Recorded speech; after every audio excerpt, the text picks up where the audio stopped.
Welcome back to another episode of the Verified Passport Bros. We have covered a few modern topics, but one of the things I want to ask you guys is I want to talk about is marriages.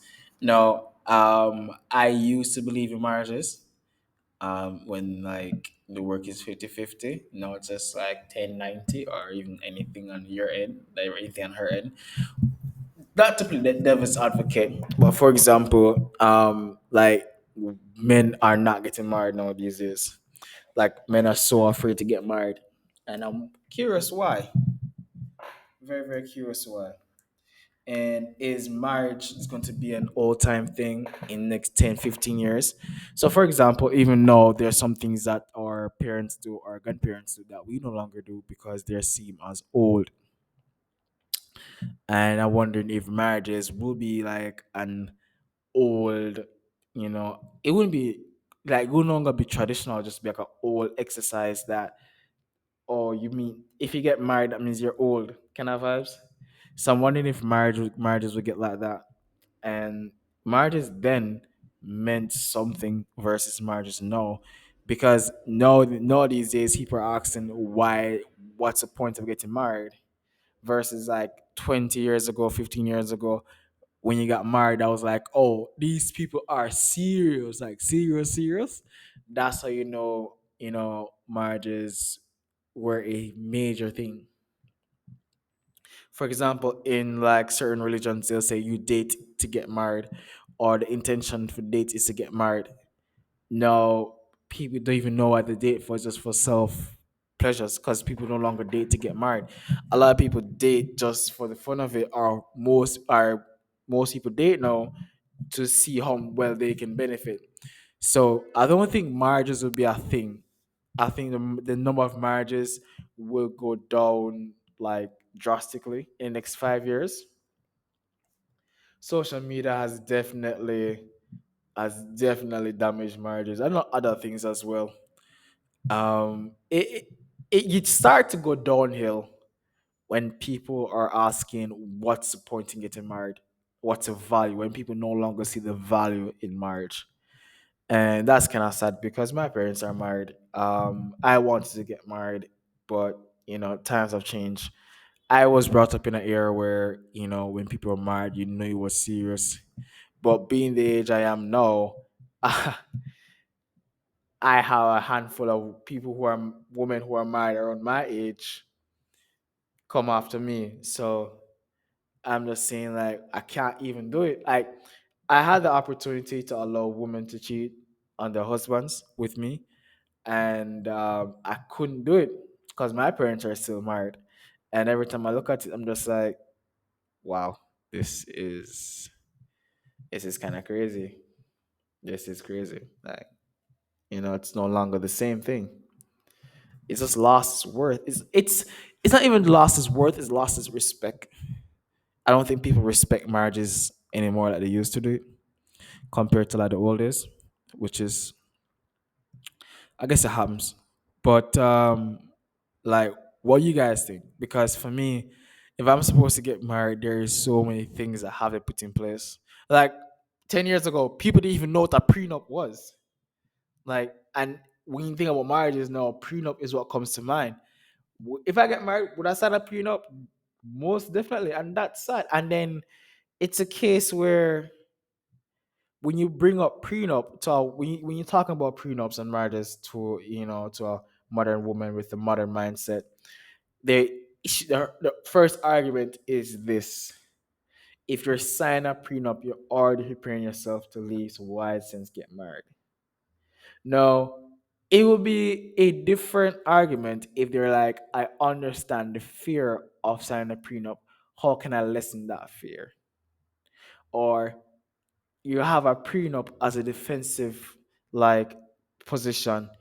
How can I relieve the stress? Like, it's when we talk about, when men talk about getting prenups in marriages, it's it only brings on attacks. Like, we only get attacks for it. We only get attacks for it. So is it's similar to like, if it was a case of the woman could like have a conversation about it, talk about it, no, that would be cool. But because the first thing is to attack, first thing, let's attack, let's attack, let's attack, let's attack, let's attack. every time a man wants to sign a prenup, it's like the very reason that we can have a conversation about it and not have my side completely ignored. That it's always their point. So I'm just like, I have to sign a prenup. I have to sign just to protect myself. Just to protect myself. Because there's so many things that happen. If I become famous or popular, right? And I'm married to somebody who made one mistake, who's genuinely in love with me, made one mistake, and you know, went to divorce lawyer on a drunken mistake. Like, why am I going? There's so many variables. Like, there's so many things can happen, and I should just be. And the thing is that all those women who keep saying, "Oh, you shouldn't sign a prenup. You shouldn't sign a prenup. Prenup means that you plan to leave and all those things," are the same woman. If you ask them, if you're in my position, if you're wealthy, and then it was you have to give up half of your shit, would you sign? Would you want to sign a prenup or not? And they'll always say no. And it's the double standard. That's the double standard for me. It just gets me sometimes. But I think that I want marriages to be a thing. Like, I really want marriages to be a thing. But I'm not going to be the only person that values a marriage. If I'm the only person that values it, either I'm gonna walk away or just not get married. I don't know, just not get married. But I'm slowly losing my respect for marriages.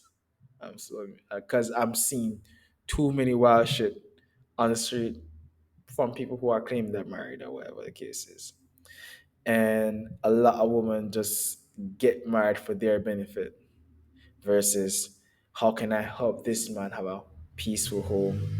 How can I benefit him while he's benefiting me? It's all about how can I benefit, and it just ends there. So, and then again, there's a number of clips you may see on Instagram or YouTube about men asking women. I think the whatever podcast it is, what benefit can a guy get in a marriage that he wouldn't get in a relationship? If you guys can give me one, and for me, the only benefit is just religion. Outside that, there's not much because a woman will say, "Oh, I start being a wife when a ring is on it," but she expect husband. She would expect wifey treat. She only gives husband treatment when there's a ring on her finger, but she expects wifey treatment from the get go. You know what I'm saying? So it's a case where like make it make sense. Like make it make sense. So I don't know. For me, I'm on the no side. Like say no to that shit right now because there's too many variables. But I'm open to like my mind being changed. But it has like something drastic has to happen for my mind to be changed. Worse when I'm wealthy. Worse, like it's gonna be extremely difficult. Extremely difficult. Because isn't it like one out of two people get divorced? One out of two. One, I think it's well, yeah, 50% of I think it's more than 50, according to clips I've seen. So take that with a grain of salt. Like one out of two marriages and then in the divorce. That's wild. Or two out of three, better yet, in the divorce. The odds are not great odds. Those are not great odds. But I would love, man. However, if I'm going to have a child, I want that child be born in a marriage because it's. I feel like it does affect the child. I can't explain it, but having a child in marriage is a complete different ballgame than having a child outside marriage, in my opinion. In my humble opinion, that there's a difference between like having a child in marriage versus having a child outside marriage. So if I'm going to have a child, I want to have a child in marriage. But my my anxiety for marriage outweighs my want for a child. So the story there on that one. But I don't know if I just don't see a way how this is going to be solved. Because on the previous episodes we talk about AI girlfriends, like if that do take over, marriages will definitely plummet. Marriages will definitely plummet. Definitely plummet. 100%. 100% plummet. So what do you do? What do you do? Like what can you do? What can you do? So, that's just my take on it. Um for how can we fix it? Every time we talk about this relationship stuff, and dating market and other stuff, and when we talk about a problem and then we talk about solution, it the moment we say them, it's are they, in the proper context, the original context, the original form of they. When you say that, it's and you never say what you can do or what your side can do, it's the problem's going to get bigger, or it just shifts the blame. It just shifts the blame. So I think anything that needs to be fixed in the dating market starts with the we pronoun, and I'm talking the original form of we. So of course, the first thing that come to my mind was like, oh, if women were X Y Z. I'm just like, wait, it's how is that the solution if women are the only ones who are wrong? I want to make sure if I'm going to cast blame on something, you have to make sure you're innocent. If you're not innocent, you can't cast blame. That's just my thing. So what can men do to make marriages more desirable and more efficient and better for themselves? And I think a lot of people say take off social media. No, if I am going to marry somebody, I'm want it to last. Obviously, if I'm going to get married to them, I want it to last. it- Coming off social media has to be a must. Coming off social media has to be a must. Right? And I'll trust you to come on social media. I come on social media, you come on social media, right? Because in the good times, yes, you can choose me. Obviously, you choose me in the good times because we're both happy. We can have a good time. But the moment times get rough, or you lose that spark, you lose that fire, I, it's on both of us. Like if I lose a fire for her or she loses a fire for me, when it's either case, you have to be in a position to train yourself to make a decision that you're going to love the person. And I think when the spark dies, when back against the wall, I think no one is talking about that and how to consistently love somebody. That is not being talked about. What's mostly being talked about is identifying red flags, identifying icks, identifying bullshit, and not working on yourself and how to be a lovable partner. How can you keep the fire going when there's no love there? How can you keep the fire going when there's no feelings there? How can you keep the relationship, the marriage going when there's no infatuation?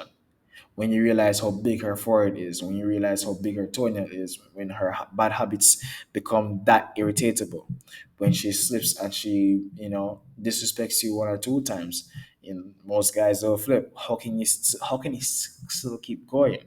Most guys these days, if their girlfriend or wife or a fiance disrespects them, they're gone. Like they're gone. And how can that mentality, be progressive? That's a survival instinct. That's a survival instinct. Survival instinct only means that your environment is against you. And if you think that, it shouldn't be that.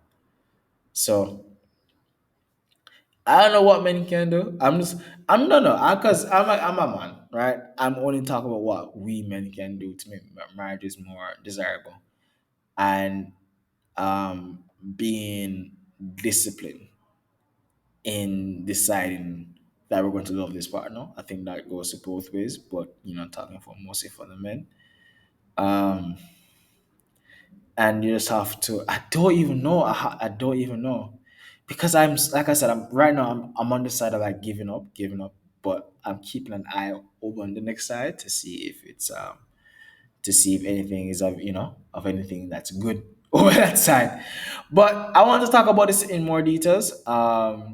So I probably like want to do some more research, get more facts, get more details, and then come back to this. But marriage is like a old art, like it's a dying feature, which is sad and unfortunate. Well, thank you for listening to another episode of the Verified Passport Bros podcast. Like and subscribe, and thank you for joining us.